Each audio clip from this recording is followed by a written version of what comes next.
you very much, everybody. It's an honor to have the Prime Minister of Canada, Mark Carney, who I have made very popular. He's an extremely popular Prime Minister, and I'm very honored to do it because I liked him. Right from the beginning, I've liked him, and we've had a good relationship. We have some natural conflict, but we will probably work that out. But we've had a very strong relationship, and your hosting of the various countries that showed up, that was a beautiful job you did, and I appreciate it very much. We're going to be talking about trade. We're going to be talking about a lot of different things. We'll certainly be talking about Gaza.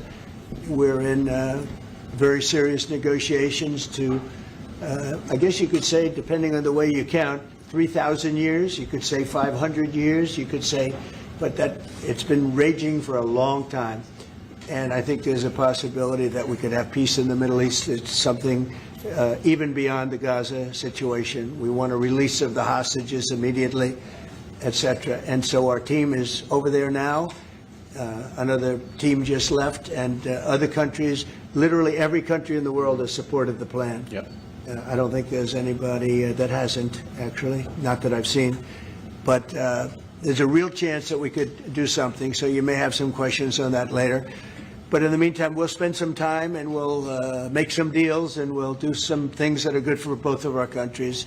And Mark, it's an honor to have you. Thank you very much. Thank you very much, Mr. President. If I may, you kindly hosted me and some of my colleagues a few months ago, and I said at the time, you are a transformative president. And since then, the transformation in the economy, unprecedented commitments of NATO partners to defense spending, peace from India, Pakistan through to Azerbaijan, Armenia, disabling Iran as a force of terror, and now, and I'm running out of time, but this is in many respects the most important.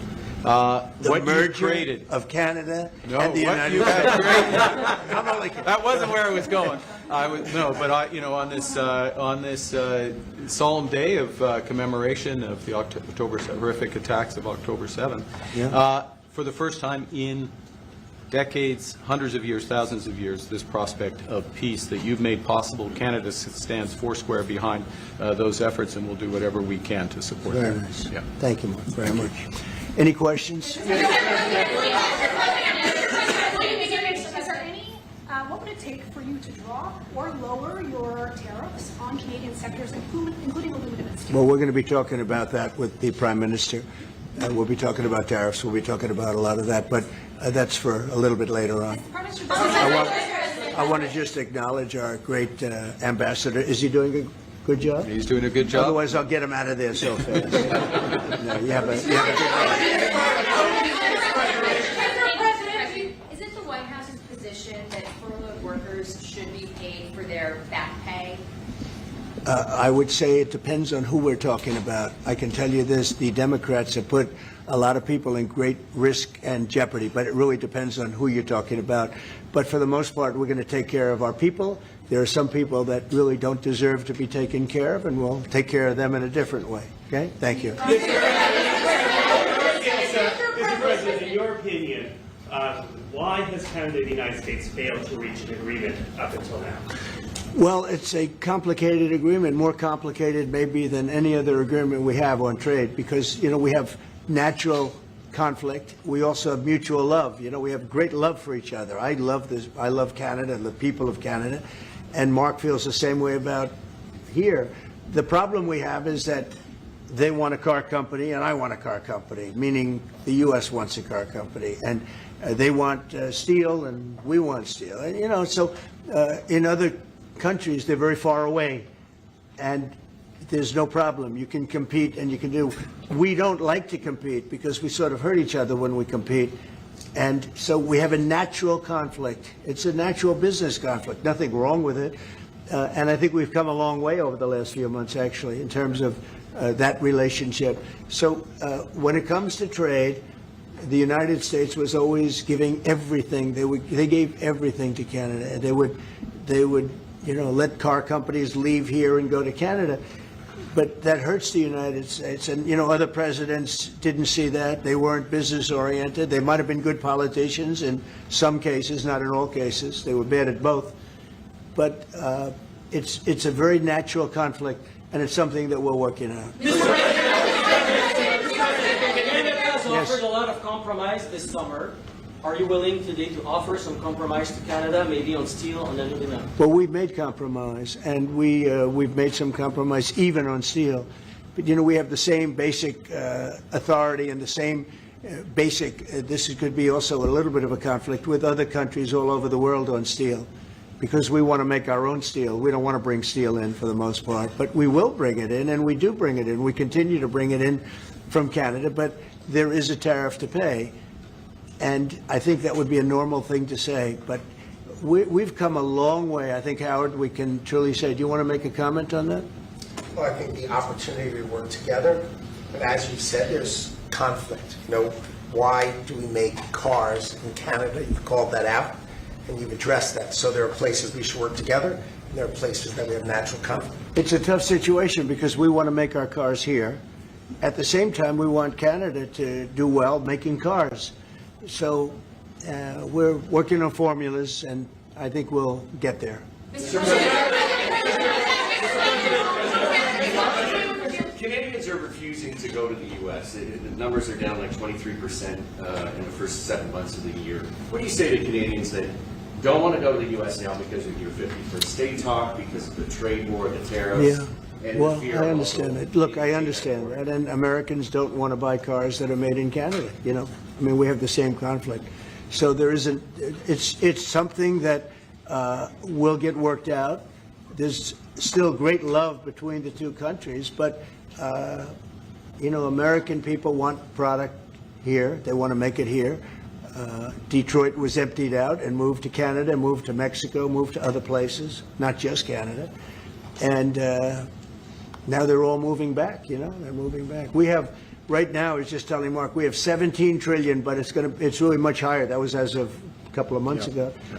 We have over $17 trillion being invested now in the United States. As an example, Biden, he was the worst president we've ever had, but they had less than 1 trillion in 4 years. We have more than 17 trillion in 8 months. 8 months. And I think that number is going to be $22 trillion. There's never been anything like that in the history of the world for any country, not even close. If you did 1 trillion in a year, that's pretty good. We're going to do over 20. And it's coming in with AI. It's coming in with auto plants. We're building auto plants, a lot of auto plants in the U.S. It's coming in for a lot of reasons. It's coming in because of the fact, I think the November 5th election was a big factor, and I think the tariffs are a big factor. And again, we want Canada to do great, but there's a point at which we also want the same business. We're competing for the same business. That's the problem. That's why I keep mentioning one way to solve that problem is a very easy way, but we're competing for the same business. He wants to make cars, we want to make cars, and we're in competition. And the advantage we have is we have this massive market. So it's it's quite an advantage. Mr.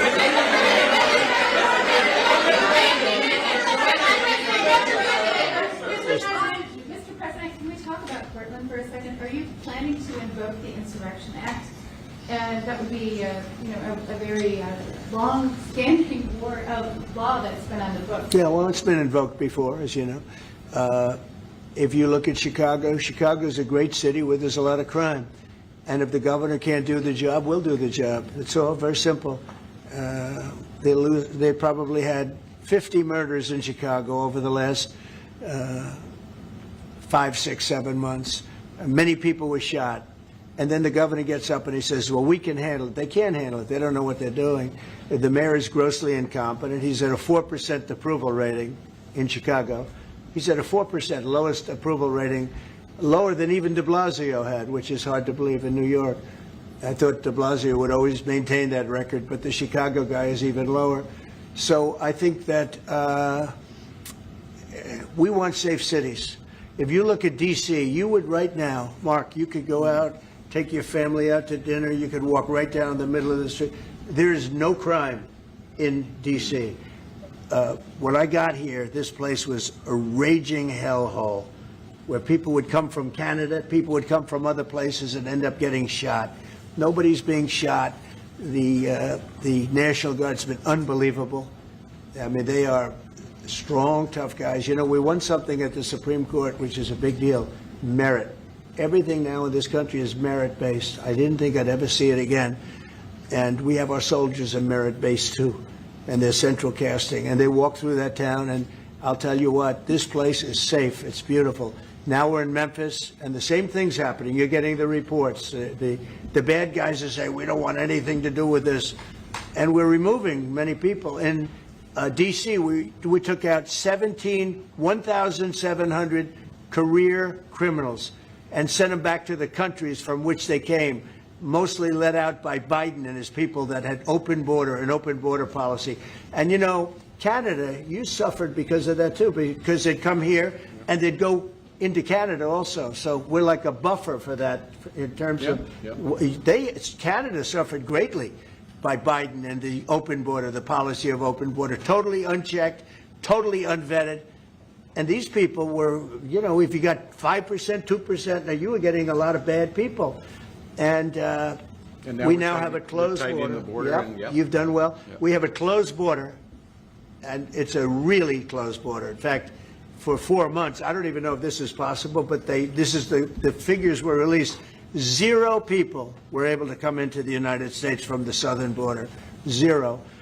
And as you know, we've taken a very hard stand on drugs. This is also benefiting you. A lot of we call them the water drugs, the drugs that come in through water. They're not coming. There are no boats anymore. Frankly, there are no fishing boats. There's no boats out there, period. If you want to know the truth, we're saying, does anybody go fishing anymore? The fact is, we knocked out, probably saved at least 100,000 lives, American lives, Canadian lives, by taking out all those boats coming in. So it's, and now they don't come in that way anymore. Now they'll come in other ways, and we're not going to allow that either. So we've done a great job on that. But on crime, Chicago's a great city, but you can't be a great city if you have murders and if you have a lot of problems, and they do. And they have an incompetent policy, just like they had open border policy. Anybody could come in. They came in from prisons. They came in from mental institutions, drug dealers. They came in from all over the place, and we don't have that anymore.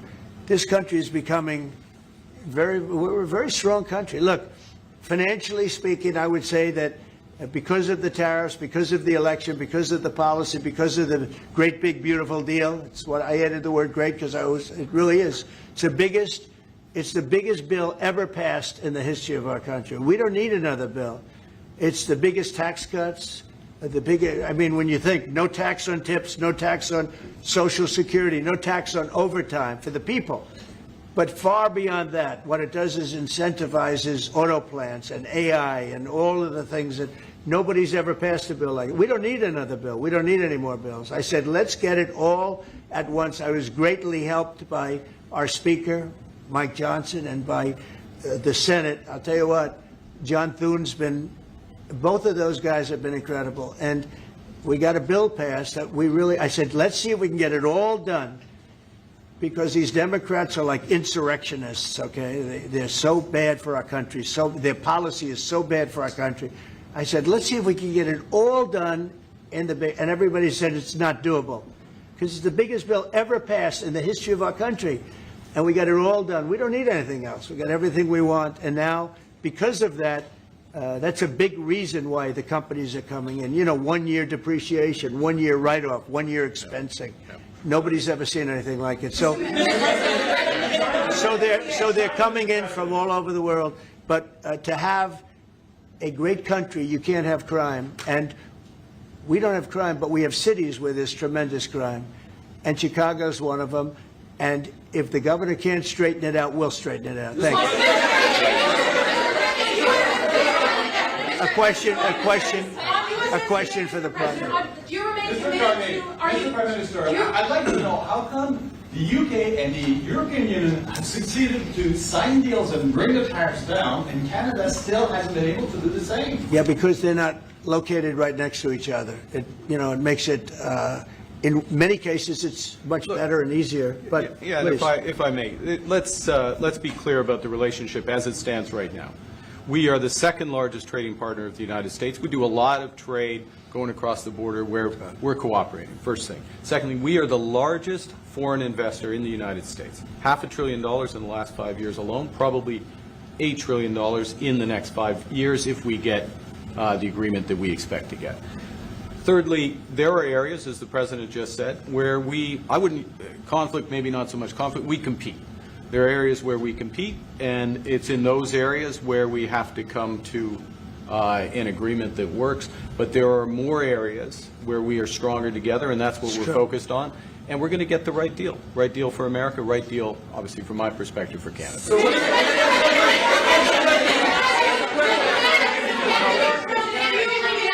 Including one thing that, wait a minute, easy, wait. So one thing where we are working very closely is the Golden Dome. That's the protective mechanism, and you see how that works. It's unbelievable. Ronald Reagan wanted to have it, and at that time they didn't have the technology, even close to the technology, but he was advanced, and we'll be working together on a Golden Dome for the two countries, and it's something that I think is going to be very important, especially when you look at the world, you look at what's happening. We want to have that protection. It's really amazing. The technology is unbelievable.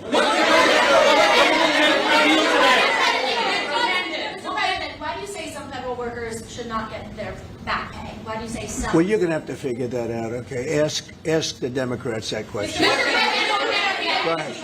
Mr. President, just to follow up there, I mean, the law says that when the government is reopened, that workers will receive their back pay. So are you going to define the law there, or what do you? I follow the law, and what the law says is correct, and I follow the law. Mr. President, will Canada be leaving empty-handed, or will will Mr. Carney be leaving Washington with a deal on tariffs? I think they're going to be very happy. We have a lot of things that we're working on that people don't talk about. They talk about, competitiveness. She's a very competitive person. And they talk about things that we don't necessarily agree on. But I think they're going to walk away very happy. I think so.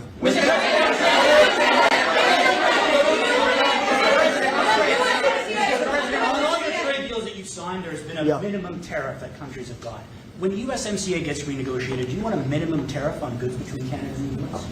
Well, we're going to have tariffs between Canada, and, they have them with us. I will say with our farmers, as you know, they went up to as much as 400%, 250, 300, and even one at 401. We found one having to do with a very small product, but it was high. So we've always had tariffs between the two of us, and actually Canada was charging us very high tariffs on our agricultural things, a lot of our agricultural product, and that's one of the things that we talk about for bringing that down. So this is a mutual thing, but we've been charged tariffs. Look, we're the king of being screwed by tariffs, just so you understand. And I'm not talking about with Canada. I'm talking about with countries all over the world. When you look at Europe, when you look at China, when you look at all of the, almost every country charged the U.S., we didn't charge them. Because we were led by stupid people in many cases. Stupid people. They took advantage of our country. They're not taking advantage of us anymore. If you looked at European Union, they're all my friends. I don't blame them. I blame our presidents. I blame our past presidents and, business leaders. But we are the king of countries that have been taken advantage of for many, many years. We've been paying trillions and trillions of dollars and receiving nothing at all. As an example, prior to the deal with Europe, where they pay a lot of money, but they're happy and I'm happy. The deal was good. It's a fair deal, but it wasn't fair. You couldn't put a car into Europe. You couldn't sell your agriculture into Europe. You couldn't do anything. And now we have it so that it's open. We charge them tariffs. We didn't charge them tariffs a car. They charge us tremendous. I said to Angela Merkel once, I said, how many cars have gone to Germany from the United States? And she said, well, I don't believe any. And I said, you're right. You're right. Well, that doesn't happen anymore. And they're paying a fair amount. It's just a fair amount. It's not, I could ask for much more. It's a fair amount. But the United States now is using the same thing that they've used on us. And I just can't believe it's taken presidents so long to do this. And again, we're going to treat people fairly. We're going to especially treat Canada fairly. But I can't believe it's taken so long where we get charged and don't charge them. Japan was a good example. We made a deal with Japan. You saw that, Mark? A deal with Japan. It's a much different deal than we've had in the past. But they would send us millions of cars, no charge. We weren't allowed to send them cars. We sent them no cars. I doubt you had one car go into Japan because we were restricted. They didn't want our cars. Same thing with Europe, same thing with other places. So now all we do now is fairness. But fairness leads us to the most successful country there's ever been. You know, we have some advantages over other countries, and we do have a great market. We have an amazing market.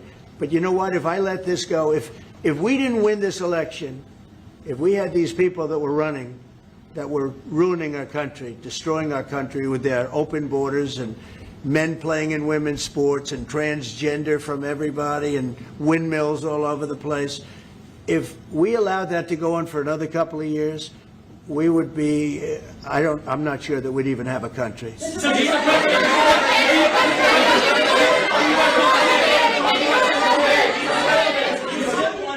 Yeah, Brian.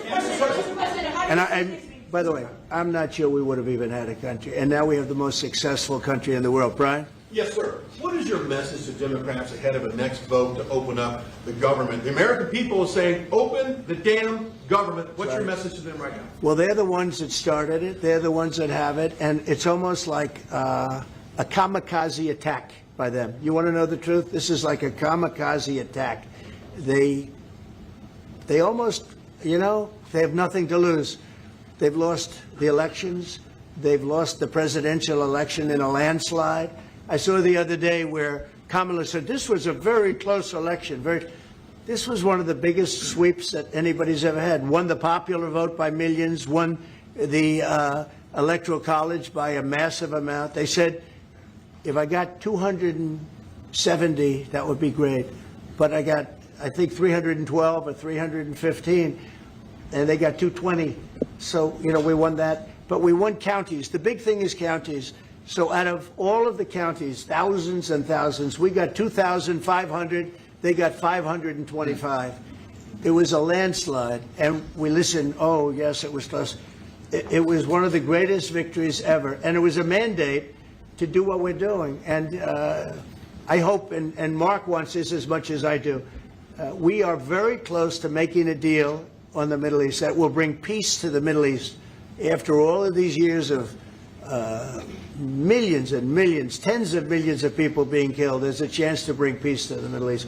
In addition to that, I made 7 other deals, and they're, you know, great. And we're, you know, things are happening with respect to Russia, Ukraine. That's one that last week, Mark, 7,812 people were killed. Soldiers, mostly soldiers. Yep. But 7,000, more than 7,000, almost 8,000 soldiers were killed. It's a crazy thing.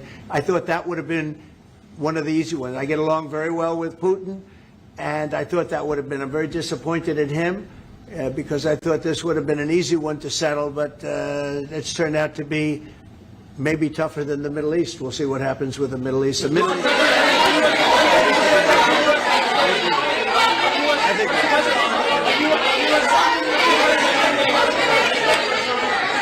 Go ahead, behind, yes. Is the fentanyl crisis over with Canada, with the Canadian border? Is what? The fentanyl crisis. No, it's not over. It's never, I think it's never going to be over, frankly. But they've done, Canada's worked hard, and they've done a much better job than in the past. We have very few people coming in through our southern border, too. We've worked with Canada, and we've worked with Mexico, so we've made it a lot better. Look, any is too much. Any is too much. Well, wait. I just, on fentanyl, any amount is too much. So we've gotten it down. It's down substantially. It's less than 1%, but it's, look, it's still too much. It's too much at home in Canada. A lot of people. Yeah, we got to stamp it out. On USMCA, are the two of you both committed to seeing it through in the renegotiation of that deal that you made? Well, we could renegotiate it, and that would be good, or we could just do different deals. We're allowed to do different deals if we want. We might make deals that are better for the individual What's your preference? countries. I don't care. I want to make whatever the best deal is for this country, and also very much with Canada in mind. Yeah, go ahead, please. Go ahead, sir. Sir, on China, What more can the United States and Canada do together to counter China? Well, you have to be able to compete. They're a great competitor, and Mark and I both know that, and you have to be able to compete. We have big advantages over China for lots of different reasons, and I think we're doing very well with China. I get along very well with President Xi. I'm going to be meeting him in a few weeks, as you know.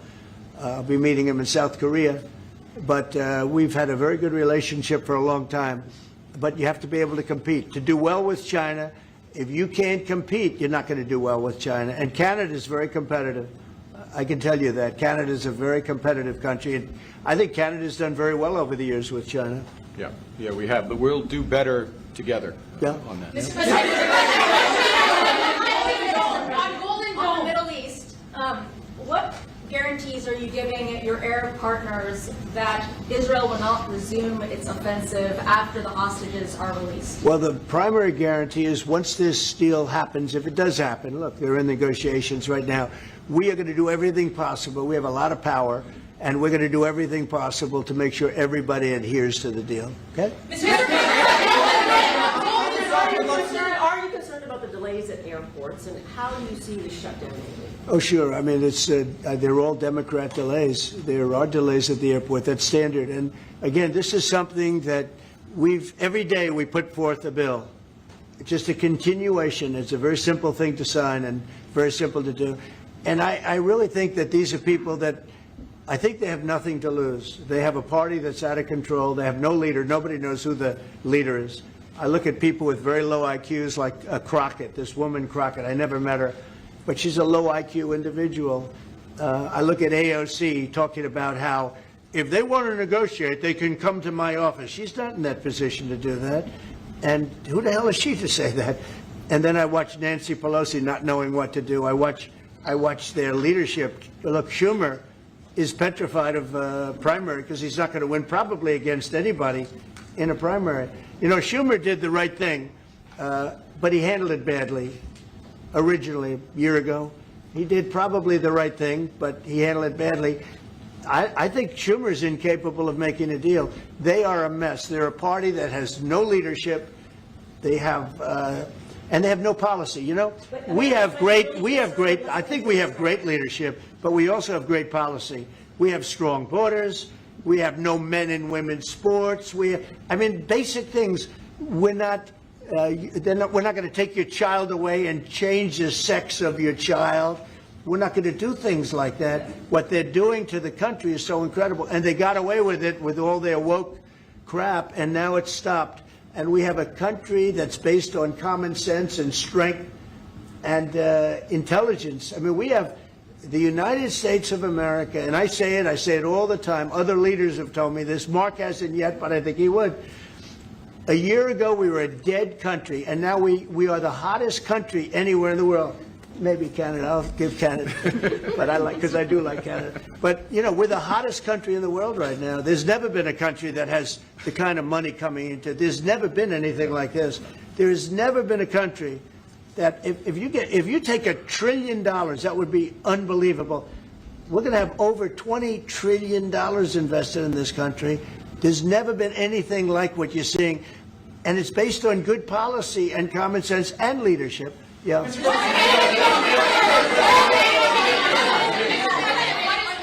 Mr. President, what is Canada giving you in return? If you say Mr. Carney is going to be leaving Washington happy, what's Canada giving you in return? Well, you'll find out, but I think the people of Canada, they will love us again. Most of them still do. If you say only 25%, I assume a lot of them, I think they love us.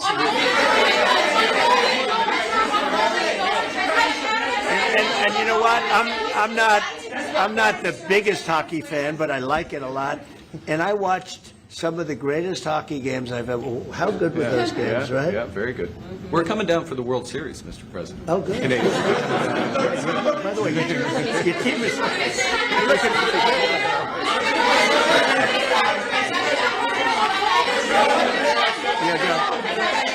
President, will you sign a trade deal with Canada that doesn't include supply managed goods like dairy, for example? If the federal government. Well, a deal would include dairy. I mean, it's going to include everything. We'll do a comprehensive.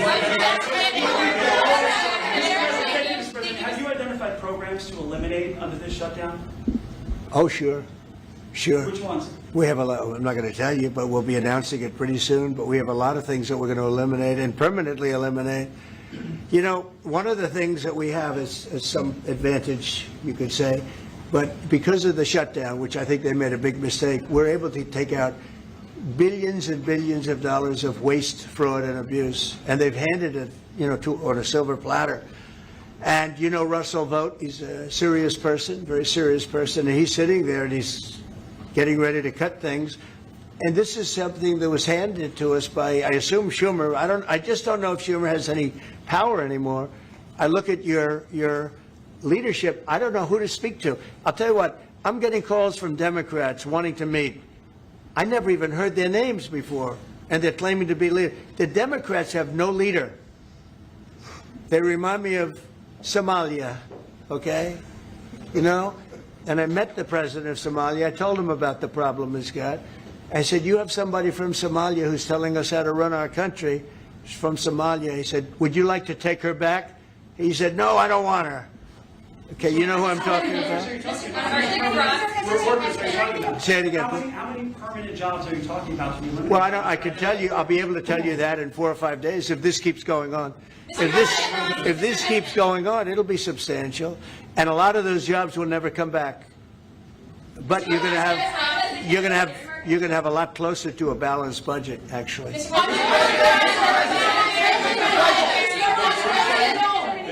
anything the Prime Minister has done that's making it more difficult to reach a deal? Say it. Is there anything that the Prime Minister has done that's making it more difficult or easier to reach a deal? No, I think he's a great prime minister. I mean, he could represent me anytime. I will tell you, I'm not saying that because he is a very strong, very good leader. He's a nice man, but he could be nasty. He could be very nasty, maybe as nasty as anybody. How? I think Canada, let me put it this way, I can tell you this because I deal with lots of leaders all over the world. He is a world-class leader. He's a man that knows what he wants, and I'm not surprised to see that he won the election and won it substantially, and I would think he's more popular now. He's a good man. He does a great job, and he's a tough negotiator. So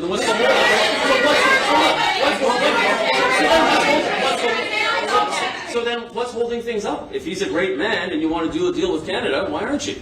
Because I want to be a great man, too.